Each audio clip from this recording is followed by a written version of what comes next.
All right. Good morning, everybody. My name is Araya Harley, and I am the Communications and the Events Manager for the Kent Chamber of Commerce. And today we will be working with a workshop presented by Frank and Jason, and they are from BBSI. The contact description today is going to be talent acquisition onboarding.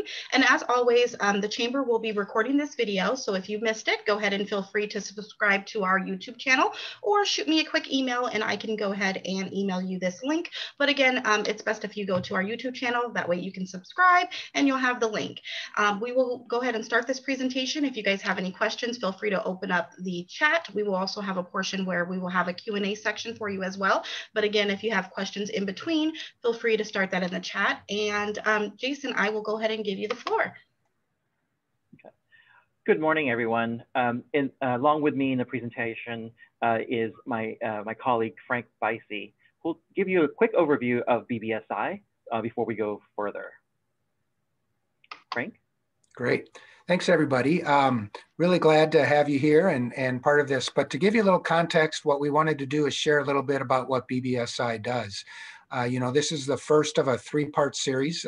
By no means do you have to sit in them in order or attend one to not attend the others. But what BBSI does is we are small business advocates, and we help business owners with all things kind of administrative to help relieve those administrative burdens from business owners so that they can focus more on their business rather than spend time in their business, right?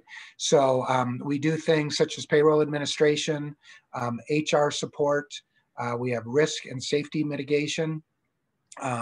We help with retirement plans, benefits, and we also have staffing and recruiting services, as well as just kind of some overall strategic management consulting, helping kind of navigate that 5-year journey for these business owners. So, with that in mind, we have Jason, we have a great deal of support around human resources, and that's what we're here, to talk about some of those topics in this series. Perfect. A little bit about myself. I'm the area manager for the Puget Sound office. We have an office in Kent, and we also have an office down in Fife. And so that is my contact information. If you have any questions, feel free to reach out to me. And to introduce myself, my name is Jason Hoxson. I'm a transplant from California, but Kent is near and dear in my heart because I actually moved from California to Washington directly to Kent, and I rented an apartment sight unseen, which is the Kent platform, which is great. It's been a great experience so far, so I love it here, and I've had many opportunities to go back to California, but have decided to stay, which is good. I've been in HR for about 11 years now. I've worked with small companies, startups, specifically in the Bay Area, large global companies, and basically also did some consulting. I graduated from San Jose State with my bachelor's and master's. I'm currently an MBA candidate at Pepperdine University, so I'm getting that shortly. So working with business owners, as far as from a human capital perspective, has been a great experience because, especially my consulting practice, I get exposed to so many different types of businesses and so many different types of nuance on how to apply HR, which has been a great experience. So in this first part of the 3 series, basically we're going to talk about basically talent acquisition. Talent acquisition, we've probably heard in so many different ways, recruiting, hiring, and so forth. So it's pretty much synonymous to each other. Since we have a very small group, I would love for this to be a dialogue. So if there's any questions that you may have about your practice as far as recruiting, now's the time to ask them, because what I always say is, in these type of conversations, it's better for you to expose some of the nuances that is this the right question to ask, and so forth, rather than stepping on a landmine when you're interviewing someone, right? So if you ever had any questions, again, I think this is a safe space. And this is, I'm going to treat your questions as theoretical, and so I can definitely guide you as much as information. If you are going to present a situation, I ask you, of course, to omit the names as much as possible, right? And specific identifiers and things of that nature. So let's go ahead and begin, right? So recruiting or talent acquisition. I'm going to break this conversation down into three parts, really. What is recruiting? The cost of recruiting. And the meat of this conversation is how to conduct the recruiting process. Some of the things I'll be outlining probably you already do, right? From job posting and best practices of viewing and how do you onboard a new employee, right? What are the best practices associated with that? So let's define what is recruiting. Recruiting is simply just a process in which a candidate is identified for a position that an employer has, to function in that particular role. Now, some of the items that are needed are job descriptions. Now, there is no, government mandate to say, hey, employer, you need to have a job description, right? But what you do need to have is some sense of what the job is about, because you need to communicate that to the candidate. And then at the same time, you need to have some salary information. How much are you going to pay? So one of the things I always find with a lot of employers is, especially as they're growing, right? It's more of a gut instinct, like what do I think the salary is going to be, right? We all know we as employers and business owners have to abide by minimum wage laws. And we're going to talk a little bit about that because for those of you who may or may not know, there's some key fundamental changes on minimum wage laws here in the state of Washington. And then employee classification. I'm talking about full-time, part-time. Do you need a full-time employee that typically works about, 30 hours or more, or part-time employee typically works 30 hours or less? And then talk about exemption status. This is what we talk about when the position is deemed to be exempt from overtime or non-exempt from overtime, all the technical aspects of that. And then lastly, is a position going to be paid hourly or salary? And then job placement ad options, right? We're going to talk a little bit about that. How do you get the word out that your company is hiring or you are hiring? The most common way today and the most effective, I think, today is social media and various job posting sites. But there's other options out there that's available that's low cost, that's within the community, because we have a community college right in the middle of downtown Kent, right? That we can, from a talent perspective, that we can pull from. Why is hiring so important? So hiring is important basically for many, many reasons, right? I want to focus this conversation a little bit more about cost. So I want to make sure everyone's aware that the cost of turnover or making a poor hire does result to hardcore dollars. So when you're looking for someone to fill a position, it can cost an average of about $2,000 to $5,000. And this is according to SHRM, which is a Society of Human Resources Management, as of 2020. And the calculation that goes into that can go anywhere from the job posting cost, the monetization of the time and effort of the interviewing and whatnot. And as far as, so depending on who you're looking to, also the Small Business Administration as of 2019 estimates for their particular perspective is 1.25 or 1.4 times the annual salary. So it depends on who you're looking at. Then it even gets worse, bro. So if you make a poor hiring decision, it can cost you as much as 3 times annual compensation package, right? And one look at that is basically the reason for that is not only are you, from a base salary perspective, depending on when the person exits, whether it's within the 90 days or less or whatever, that's out the door, all the investment that you put in from a salary perspective, the opportunity cost, because if your company, like some of the companies I work with, basically do a revenue costing perspective, how much revenue does each employee bring in? So all those opportunity costs come into play. And then the lost revenue that person is going to be generating. All those come into play. So other intangible costs, right? These are the things that it's not monetary, but yet it has some impact to the workforce. Lost training cost from an intellectual property perspective, lower productivity amongst dissatisfied workers. Because if you are growing and you can't fill the job with the right person, gosh, that's going to create an issue for your employees. Disruptions caused by dissatisfied workers, higher turnover rates among productive workers, because this is one very important thing to note, because when a high-performing or good employee is working in your organization and he or she sees a revolving door, right? Can you imagine the psychological impact that creates to that person, right? And the second part of this conversation, which we talk about retention and engagement, and how you have those conversations and make sure that those high performers are engaged and retained. But they look at your company also, if it is a revolving door. There is this wonderful website that we probably all know about called Glassdoor, right? We all see them, we all hear about them, because no one really can stop you from putting something on Glassdoor about a company you work for. Hence the damages to reputation and market share. And then lastly, lost management time. A poor hire, especially if you're someone that's unproductive, has bad behavior, will suck up a lot of your time. And that's just a plain fact.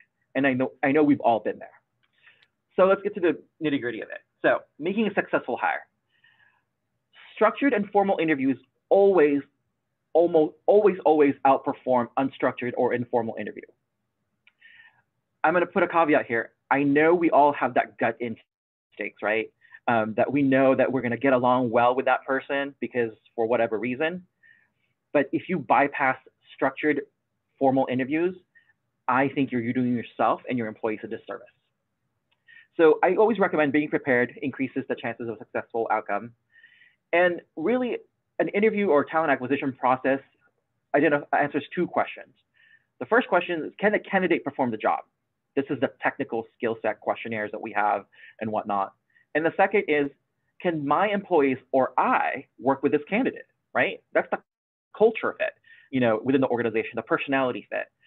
Because if you hire a cancer, you know quickly that person doesn't belong to the organization for some reason or another. Okay, so some tools that we'll be talking about, right? Job description, job posting, salary information, interview questions, which is very important, timeline, offer letter or employment agreement, and employee handbook. I hope you have some sort of offer letter or employment agreement in place. If not, I'll be giving them to Araya and as well as a template of an employee handbook if you so need. And definitely, if you have any questions, I shared my contact information with you. I can definitely talk you through it and whatnot. The first question I have is, do you need a job description? It varies from company to company, right? It is definitely best practice. There is no mandate from federal or state government to have a job description. But I want to clarify what a job description is. It is really a job summary. It highlights of what the candidate will be doing. In a human resources perspective, we call that a realistic job preview, right? So in essence, it gives me, a potential candidate for your position, to know, is it something that I want to do? Is it something that I can do? And so forth. Then it has sections about responsibilities and duties, allows you to provide specific details of what is required to be successful in the job, and prioritize what is important on the job, right? The job description is not intended to be a litany of all the things that the person's going to do, because we always have heard that last bullet point, right? So other duties as assigned, that's still pertinent, right? I mean, you may or may not necessarily put it on there, but is it something that you discuss and expect in a work environment, right? And then qualifications and skills, right? This is an area and opportunity for you to highlight, what educational requirements are you looking for? Is it someone that's going to be high school graduate, college graduate, whatever it may be, and what type of degrees? But I do caution you though, when you talk about bachelor's degree and higher, right? Why? Does the job really require a bachelor's degree? You should definitely think about that from a critical perspective, right? What is the baseline that you will accept from an education standpoint?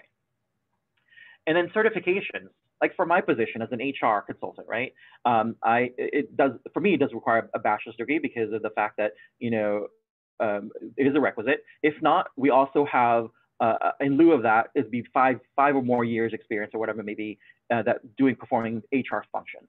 And then at the same time, we are required to have certifications, like the Society of Human Resources Management provides certifications for our field, right? Things of that nature. And then lastly, provide examples of both hard and soft skills. These, again, are the combination between technical skills and communication skills, like some of those soft skills, or especially if it's customer service, ability to communicate to different types of folks or your customer base, right? As a resource, I do have a job template I can offer to you. There are a couple available out there. One of the best ones I've seen actually is from a company called Indeed.com, which is a job posting site. If you go to d.com and it's the resources tab, it'll provide you with several templates on there. And I will provide you with a template as well from my perspective. Okay. So we talked a little bit about job exemptions earlier, right? Job classification. I want to make a special note about Fair Labor Standards Act, or FLSA. This is the one where, this is the area where employers or hiring managers have a conversation about, typically about how to pay the employee, whether it's hourly or salary. But the FLSA actually has nothing to do with compensation. Well, it has a little bit. It more has to do whether one is exempt or non-exempt from overtime. And this has become more and more important here in the state of Washington. Because one of the things that I mentioned, I come from California, and transitioning here to Washington, I do want to say this, and I often say this, is Washington is becoming more and more like California. It's becoming very, very employee friendly, right? So there's that balance, right? You as business owners and business leaders need to balance basically the needs of your business and the needs of the employee. So again, determining and classifying each of your positions based on the Fair Labor Standards Act is becoming more and more important. So again, as I mentioned, FLSA determines whether the position is exempt or non-exempt from overtime. I put a website here that you can peruse through and what the criteria are. And as I mentioned, it is beyond the notion of pay method, right? It's not necessarily just salary versus hourly. FLSA also does, actually, I forgot one step. FLSA does provide requirements on minimum wage, right? So minimum wage based on exempt or non-exempt status. We have the federal minimum wage that was just in the news just a couple of weeks ago that was going to be raised from $7.25 to $15, right? And that's very important to us also once we talk about minimum wage for Washington, and I'll talk about that in a couple of slides. So FLSA does determine that. To determine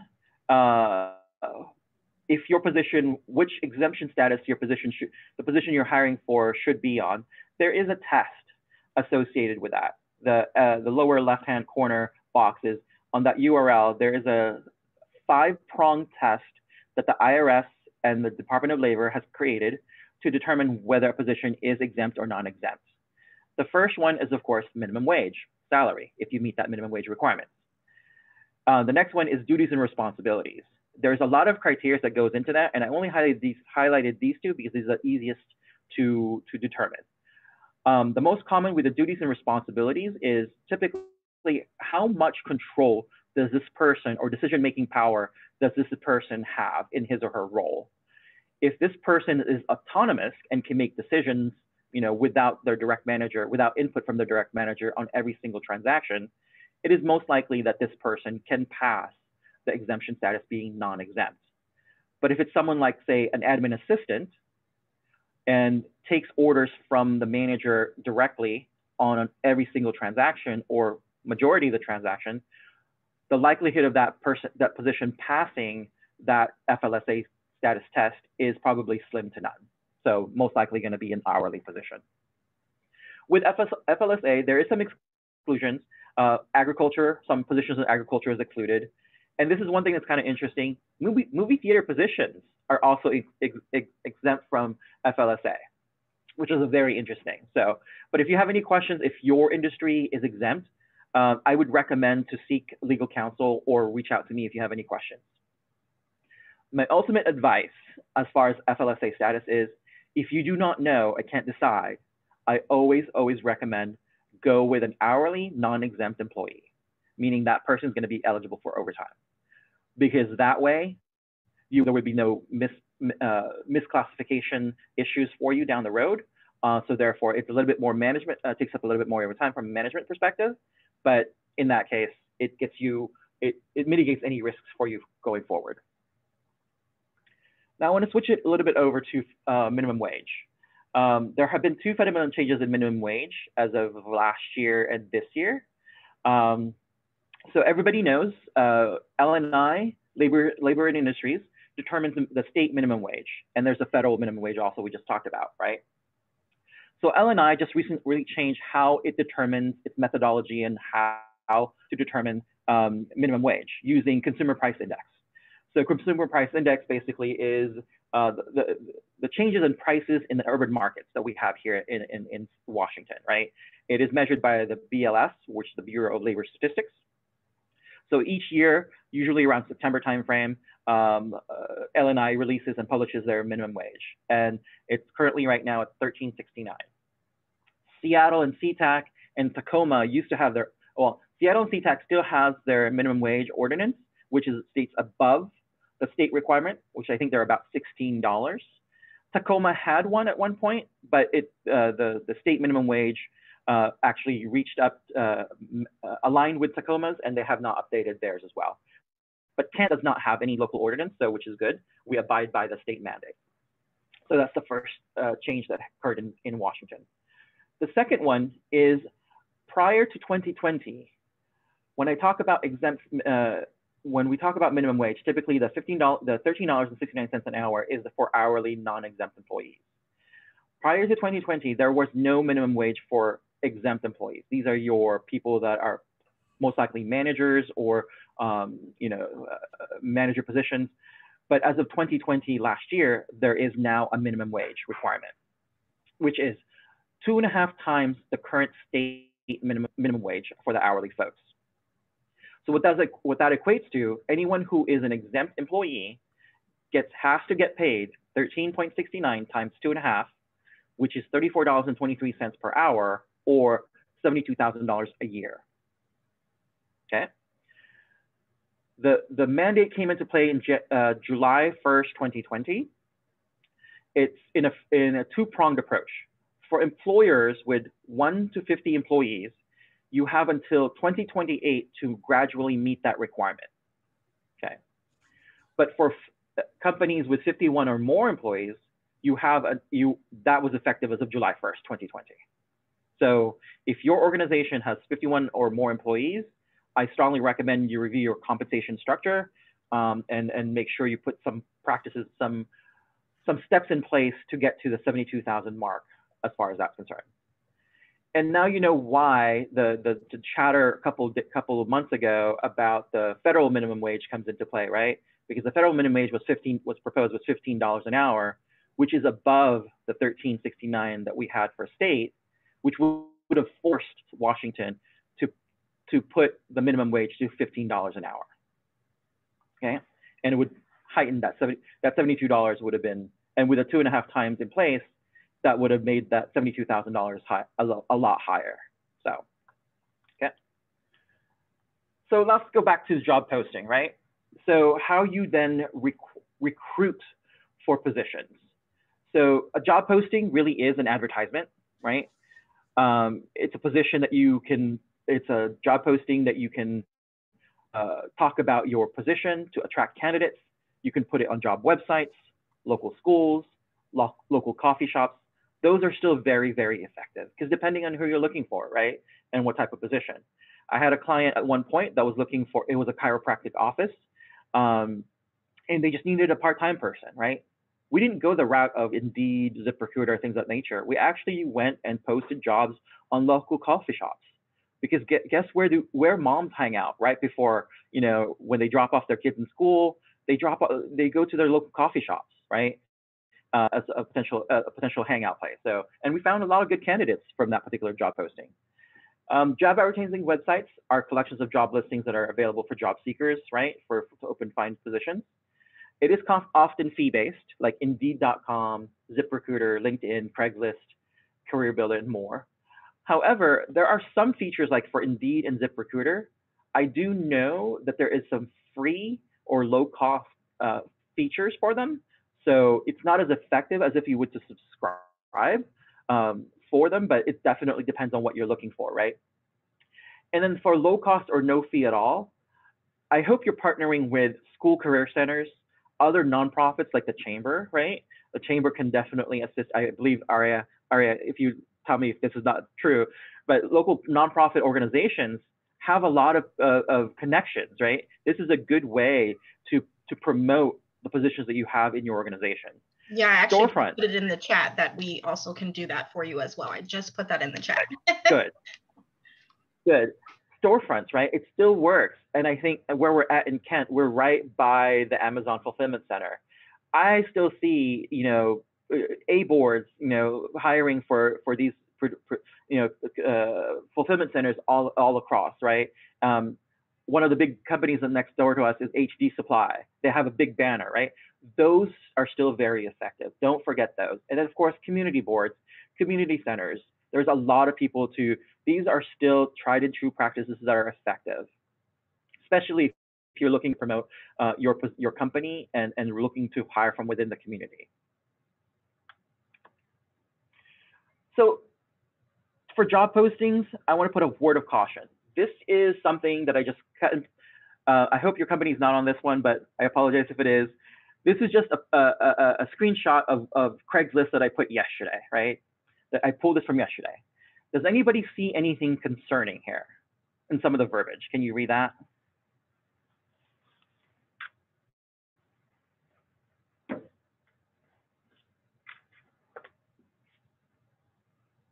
I'm going to highlight it for you. Look at all these words. Can anybody guess why those are concerned for an HR practitioner like me? Would it be verbiage in the word permanent, like contracted? Right. So first and foremost, is there really a permanent job anymore? No. Right? It's at will. A lot of jobs in there is at will. Right. Yeah.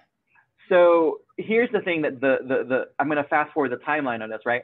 If you have a job posting that says permanent, right? I always throw caution to the wind. And sometimes I reply to the job posting and say, please do not put permanent on there because, I explain why. The reason for that is because it becomes promissory, right?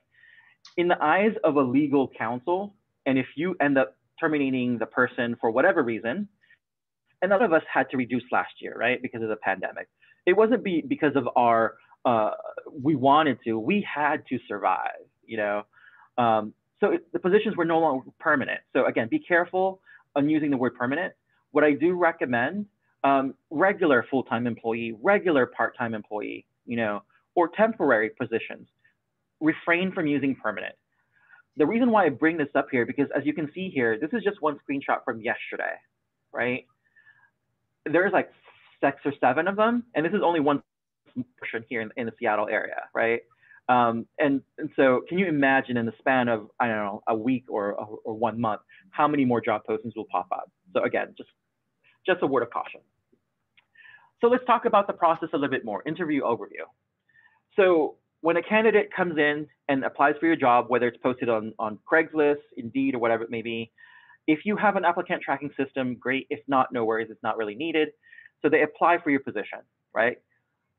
And I apply for your position, say it's me, I apply for your position, and you see that my position, my skills and experience kind of fits the role that you're looking to hire for.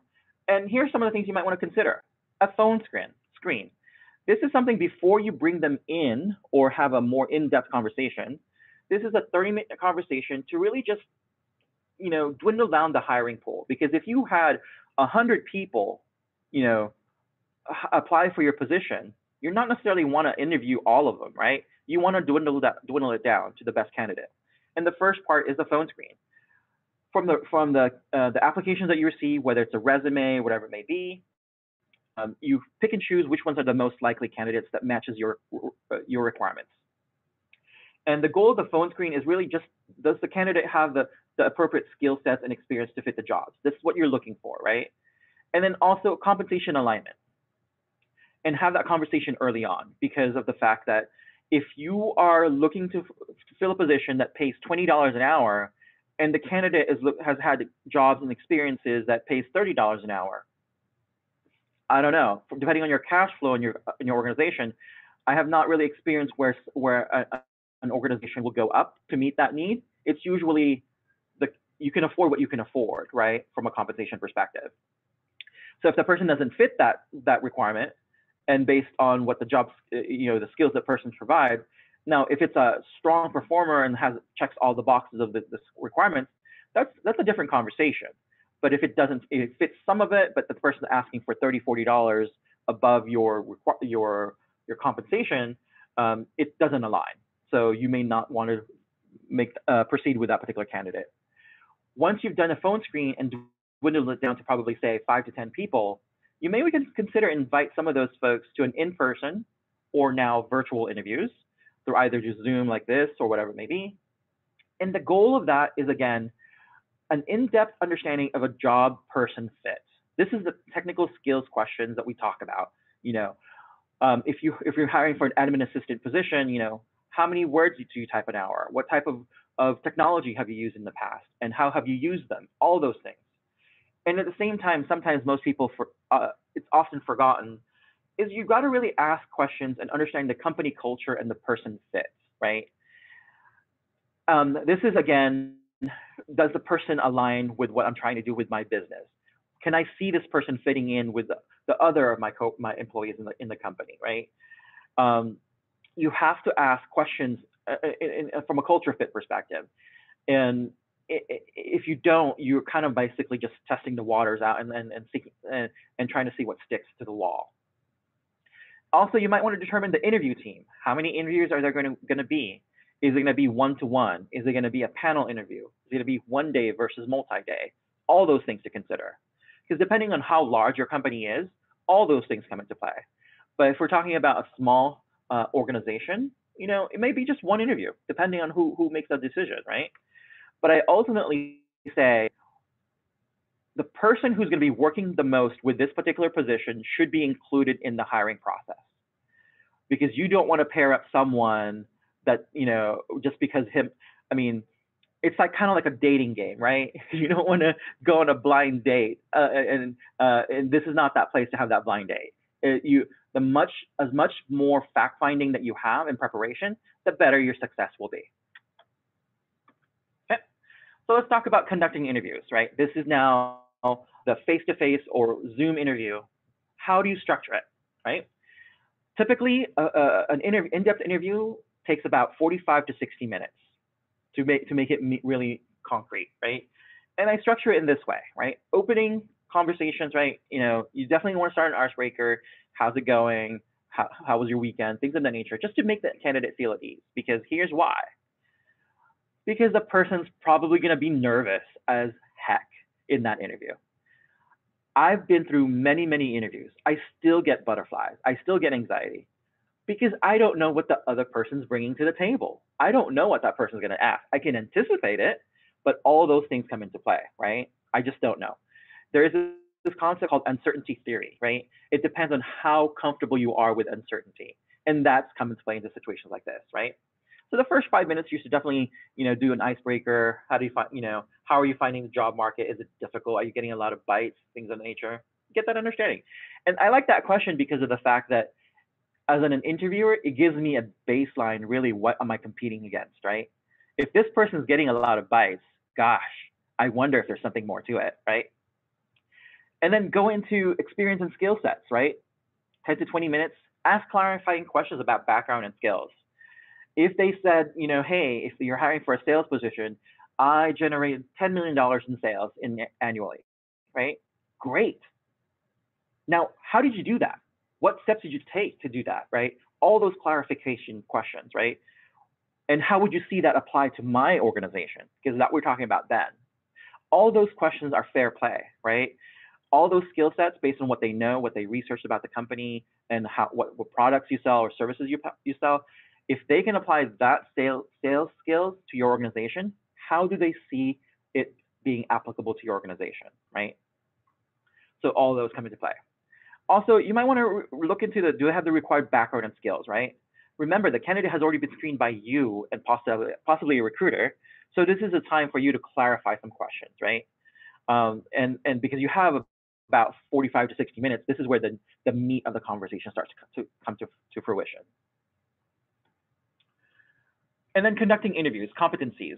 Refer to the hiring profile, really, and identify competencies. What I mean by that is if it's a customer service position that you're hiring for, what is the number one thing that you're probably going to look for in a customer service position?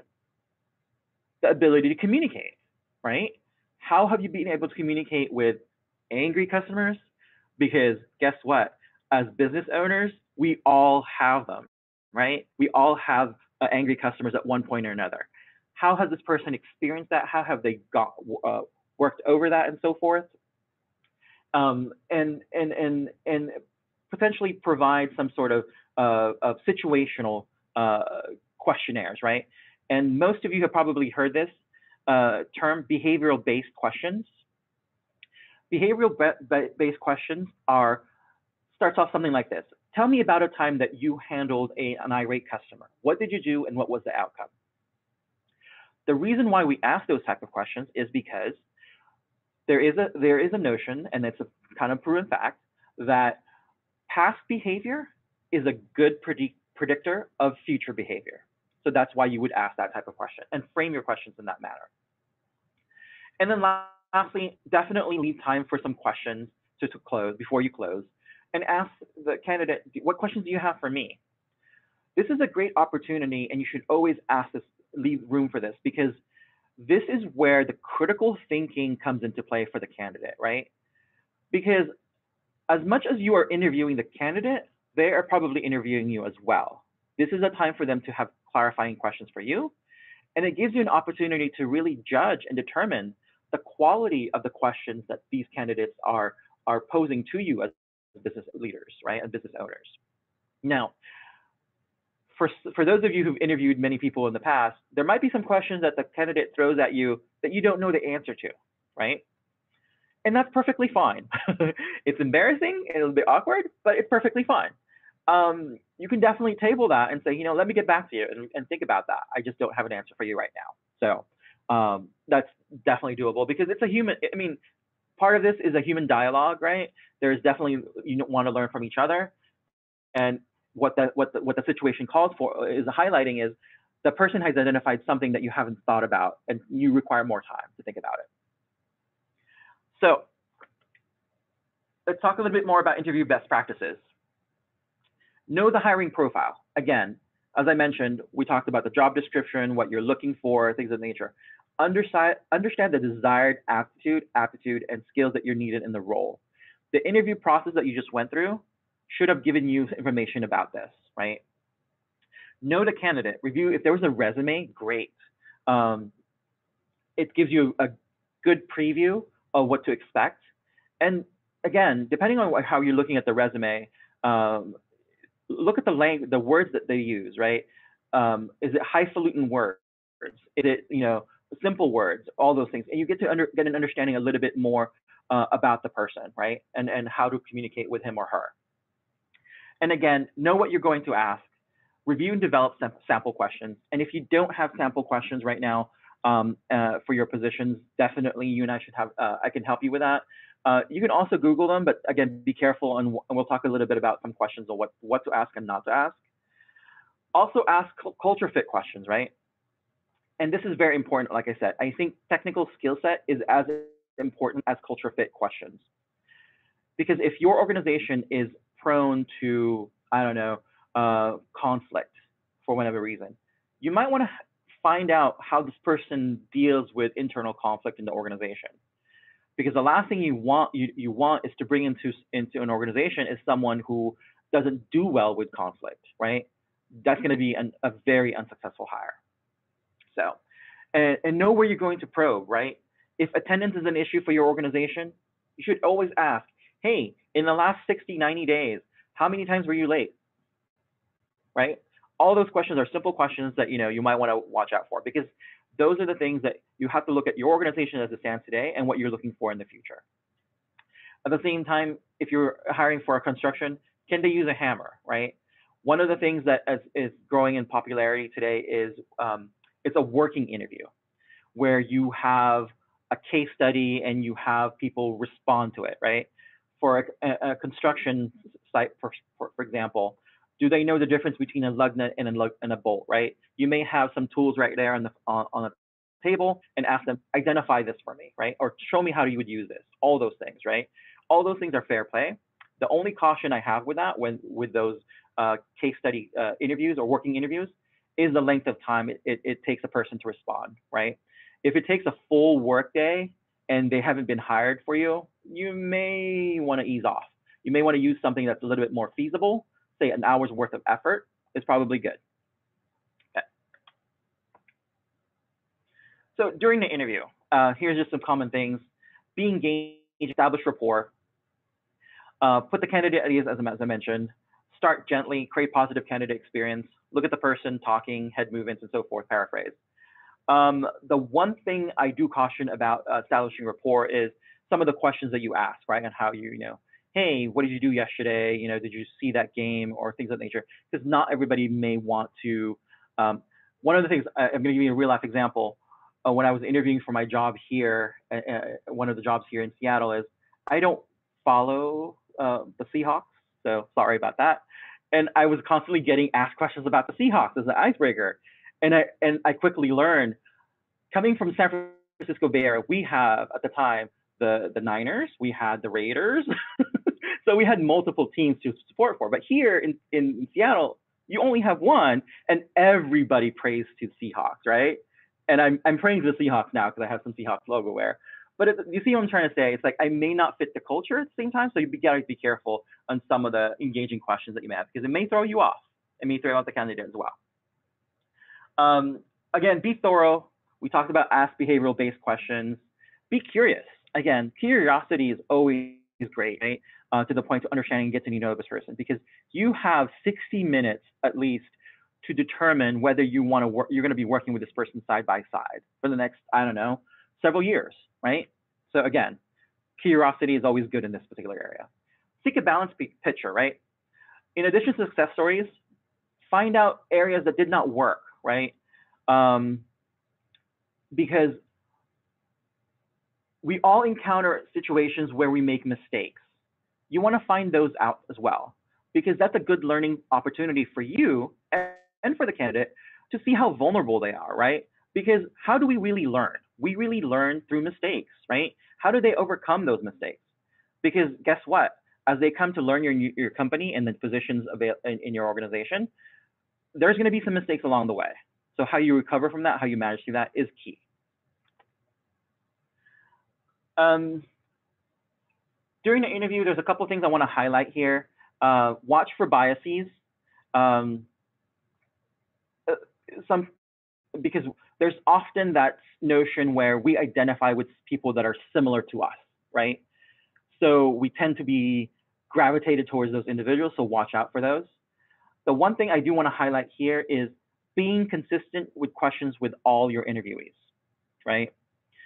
The reason for that is, I'm going to highlight this. You have a male or female candidate. You ask one set of questions for the male candidate and one set of questions for the female candidate, and the male candidate gets hired, right? You're now creating a situation for you for a potential lawsuit because of unequal treatment. So I strongly recommend that you have your list of questions and be consistent all across the board. Now, there's going to be some tangential questions that comes out based on the candidate's response. Those are fine, but at least the primary questions are same all across the board. Everything here, I'm just going to brief through because I have about 15 more minutes left. One other thing that I want to highlight is primacy and recency, right? We tend to look at those things and forget the people in the middle. So again, if you have if you interview about 50 people, you're probably only going to remember the first one, the first couple ones, and the last couple ones, right? And kind of the ones in the middle kind of becomes a blur. That's why good notes is always good, and be careful about your notes as well. And we'll talk about it on the next slide. Attractiveness. This is also a common pitfall that I see with a lot of hiring managers and interviewers, is they tend to perceive people who are attractive to be more positive in the interview process. It's just human nature. You can't fight it, but you just have to be cognizant about it and manage it appropriately. That's the best thing you can do with it, right? During the interview, watch out for listening steps. We talked about this earlier, a lot of these things. I'm going to go through a couple of slides. And this is one advice that I definitely say during the interview. There is a rule that I always train my managers for, is the 80-20 rule. What I mean by this is, during the interview, basically, one person should be talking 80% of the time, and the other person should be listening, 80% listening and 20% talking. The interviewee should be talking really most of the time. And you, as a hiring manager or the interviewer, should only be listening 80% of the time and only talking 20% of the time. So it's reversed. And when I talked about when you're listening, right, be informed and take thorough notes about what it is, because as I mentioned, recency and primacy becomes a factor. Use a method of note taking that works best for you and allows your engagement. I don't know about you, sometimes it's difficult for me to listen and write at the same time. So that's difficult. And I've found a way to write notes for myself that helps me trigger memories. And I go back afterwards and I write full sentence notes. Be an advocate for your company, because an interviewing process is a bit of a sales approach, right? Talk about your life at the company. Share why it's great to be here. Sell the opportunity. Describe the role, resources, and the opportunities going forward. Other pitfalls that I want to share with you is that I've seen in small companies that get bigger. Hiring friends or family members presents an ongoing management challenge, right? At a certain stage of any company, it works. It really does, because those are the people that support you. But as you get bigger and more formalized, I caution you about that, because there's a concept of nepotism that comes into play with it, right? And preferential treatment. Of course, hiring individuals with close friendships or romantic relationships in the same department can cause issues. Referring candidates that you referred or others that can be a perception of favoritism or nepotism. All of those come into play. And next is ask yourself, is it okay to ask this question?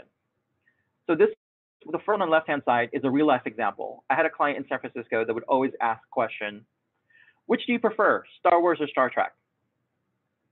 Right? It's a valid question that they asked. Then I asked the question, what is the relevancy of this question? Why does it matter to the job? Right? The way the CEO responded is this, well, we're a gaming company. If you don't know, or you don't have a theory or a notion or a stance between Star Trek or Star Wars or Star Trek, we don't want you. That was the business case around that, right? So you have to tie it in with a business case. You can't just ask an ancillary question that doesn't really pertain to the company or to the industry, to the job, but it pertains to the culture that they have, right? And at the same time, the position was for an engineering coder, right? So it was a tech position, which is rightfully so. However, here's the crux of it, right? When you're asking or framing a question, here are the key guidelines.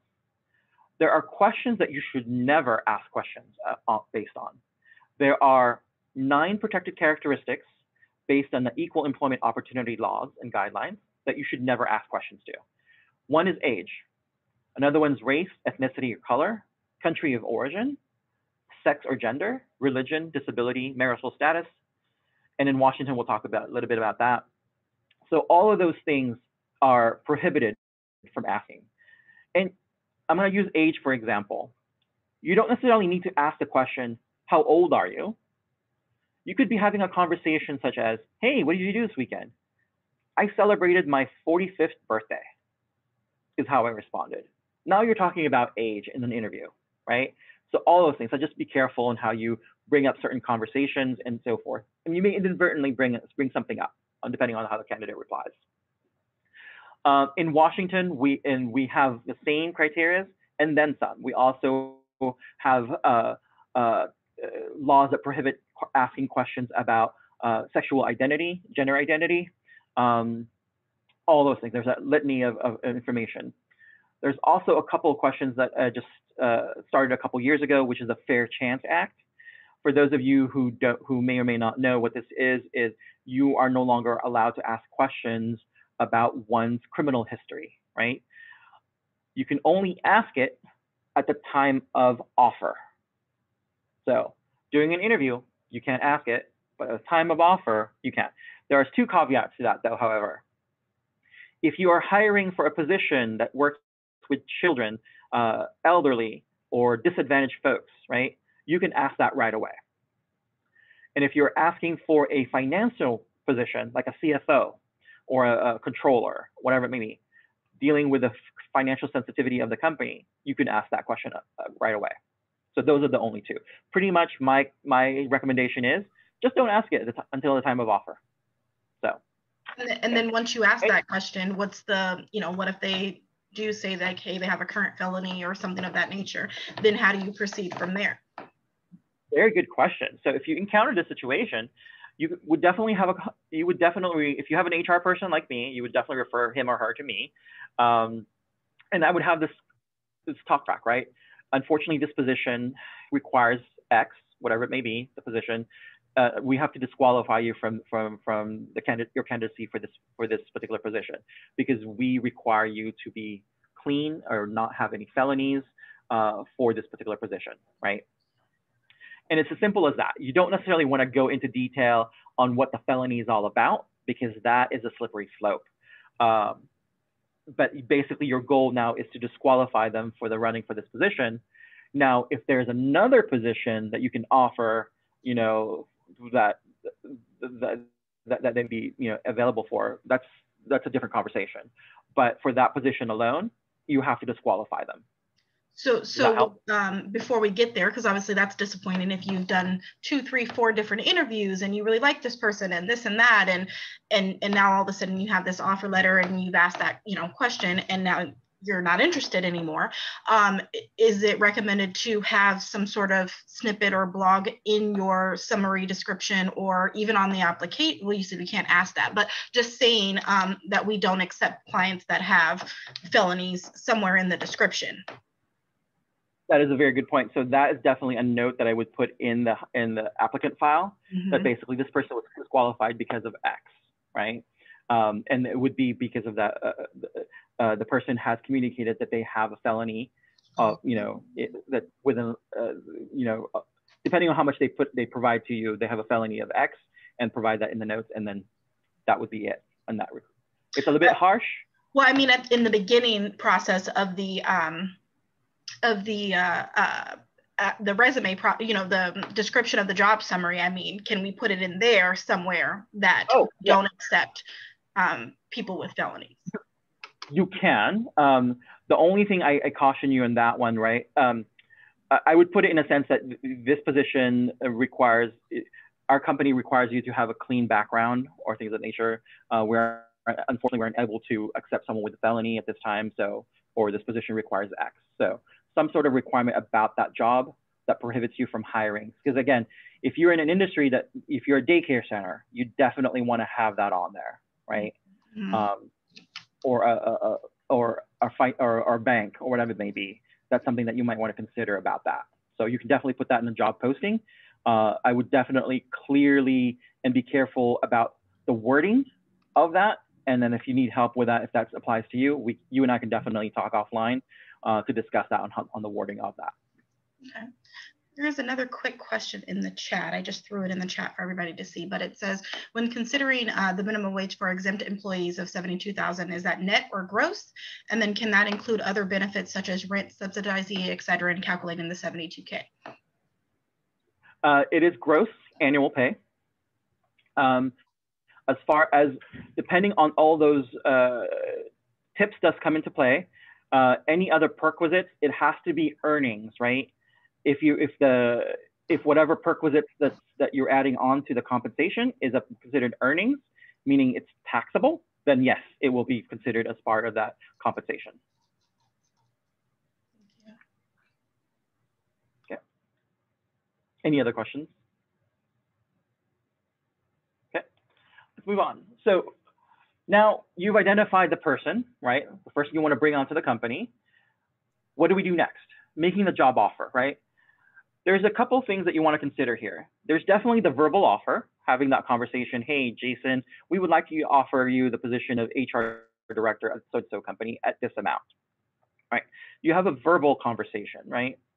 And if I agree and you agree and we all get together, it's like, yeah, we determine what start date and all that stuff, right? As we have the saying in HR, if it's not written down, it never happened. So verbal offer is always great. It's definitely a first step. And then it comes to the next step, documenting that conversation. There are two forms of documentation. There's a job offer letter, which is more of a simplified form, and there's an employment agreement. Employment agreement is probably the easiest to contrast the job offer. Employment agreement is really more of a legal agreement between the employee, and the candidate and the employer. It talks a little bit about, again, the job duties, the position, the compensation, some of the benefits, all those things that come into play, and has other clauses in there, such as non-disclosure agreements, intellectual property agreement, all those things, right? That's more of a more broad and more enhanced job offer. The job offer literally just states, Jason Hoxton, here's your job title, here's your start date, and here is your compensation. I strongly recommend to have one or the other. You know, it's up to you depending on how enhanced your company is. If you do have one, great. If you don't, I'll give a copy, a template to Aria after this presentation for you to see and you may want to review them and apply them. And if you have any questions on them, feel free to give me a call. And again, I want to say employment agreement. There's a caveat here. An employment agreement versus a contract are two different things from a legal standpoint. So they're not one and the same. You should never have an employment contract unless you have a lawyer in place, right? Because a contract means there's no at will. An agreement, there's at will in place. That's one of the nuance between the two, okay? Some of the things you want to think about, again, background checks versus reference checks. Background check for those employers that do them basically looks at my job history, my education history, my criminal history if you do them. Reference checks, I think this is a very powerful opportunity for the hiring manager to ask for references from the candidate and really ask specific questions about previous reference about this person. And the one common thing that I'm seeing a trend now is when you ask for a reference check, is asking for a reference of a previous manager of that candidate. It's a very powerful conversation, right? I think for you as a hiring manager who's going to be a new manager for this person, gives you an opportunity to speak to someone at your level and really ask about what do you think about this person, right? And then at the same time, there's a caveat to that as well. Most people will only disclose certain things. They're not required to disclose a lot of, litany of information. So just be prepared for that. And then also consider, is your company going to do drug tests, right? If your company is doing drug testing or required to do drug testing based on DOT standards, all those things, if you should already know how to do them and what's required and what's mandated for you. If you don't do drug tests and want to do them, we should definitely have a conversation offline because some of the pros and cons around that. And part of the onboarding process, again, required forms, I-9s, which for those of you who may or may not know and haven't relooked at it, was revised as of last year, I believe. So please make sure you have the most current ones, which I'll provide to Aria as well. And the W-4 form, which requires basically the statement from the employee to determine what state the amount of withholding the employer should deduct from the compensation. And that also was revamped, I want to say 2019, I could be wrong. And then lastly, company-related documents, such as employee handbooks. If you do have one, great. Strongly recommend that you do have one and have an acknowledgement page on it. Benefits enrollments, all those things should go along with the job offer letter. And if you don't have any, if you don't have a company handbook, I can send you a template as well for your review. Other resources that I want to highlight as far as we end the conversation. Job descriptions, as I mentioned earlier, Indeed.com has one, and I'll send you a template that I use for mine as well. Compensation information, I usually use PayScale as a free-based service. There's a subscription and a free and subscription-based service. Now, keep in mind, the free version is a little bit, I want to say inflated is probably the best word as far as that's concerned. If you can subscribe, you have the money to subscribe, great, not a problem. But again, it's a good way for you to benchmark your compensation along with companies like yours. Legal resources, there is a website called NOLO, N-O-L-O. Again, for any questions you may have from a legal standpoint, but of course, it does not replace a true legal counsel as far as that's concerned. And then for any employment law perspective, there's SHRM, and there's also, of course, the LNI website. And then if you have any questions, please, I'd be more than happy to have a conversation if you have any questions whatsoever. I mean, I think I always say a conversation is worth, it's worth me saving you from having to step on that line. So, all right. And that's all I have for talent acquisition. Any questions? I have a question. I put it in the Sure. chat, but basically, one of the things I've found successful as far as making sure you get good candidates is by doing testing. And I didn't see that in your outline of where that would fit into the outline of interviews. Right.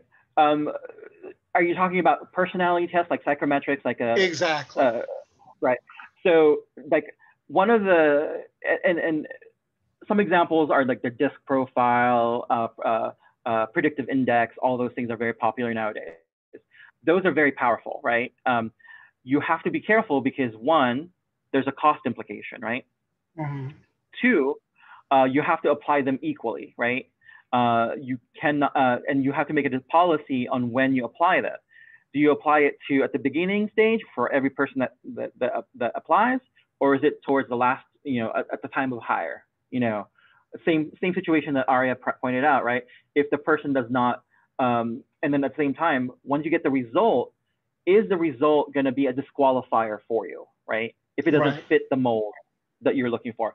I don't really put it in there because one of the things that this was intended to be just more the compliance side of it. Okay. Because there's one thing about another component of hiring, right? There's the DE&I component, the diversity, equity, inclusion component, because this is where really DE&I stands, is in the hiring. So that and then the psychometric testing, those two are two components that because of time, I didn't include on here. So, but very good point. For those of you who have not used them, I think it would be a good opportunity. If you have the money for it, great. I think it's a worthwhile, especially for certain positions. Like say, for example, if your company makes a decision, all your managers will go through this, right, before they get hired. I think that's a perfect area to cut off on which part of your organization is going to be subjected to that, because you have to make sure that it's provided equally equitable to all people that's applied for a certain class. Yeah, I just found that a lot of people can list things on their resume, or they can perform well in interviews and all these different things, but the psychometric testing tends to catch things that wouldn't necessarily come out in an interview. Right. And again, I like psychometric testing as well, but it just depends on which one you apply, right? Mm-hmm. I just caution folks on, and really have a dialogue with someone like you that has known, like, I don't know what you use, predictive index, DISC profiles are the most common in interviews. I've seen some people use the Myers-Briggs, which is not so quite applicable in an interview process, and also very difficult to learn and adapt to, aside from. So it just depends on the organization as well, but very good point, Dave. Okay. Any other questions?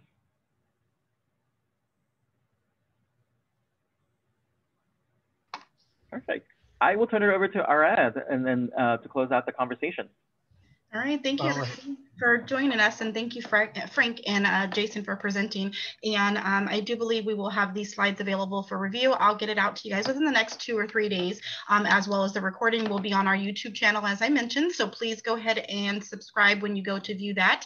And again, if you guys have any questions for Jason or for Frank, their contact information will be in the slides, but they're also their contact information is also on the Chamber website as well if you needed to get in touch with them.